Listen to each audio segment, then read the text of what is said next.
Assalamu alaikum, pyare Huzur. Walaikum salam. Huzur, my name is Friha Lukman and I'm from Birmingham North Jamaat. And my question is that could beloved Huzur share a moment where Huzur encountered hardship and how Huzur dealt with it?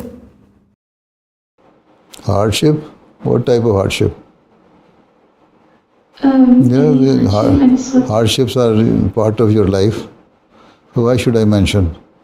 If I say I faced any hardship, that means I did not understand the spirit of my waqf.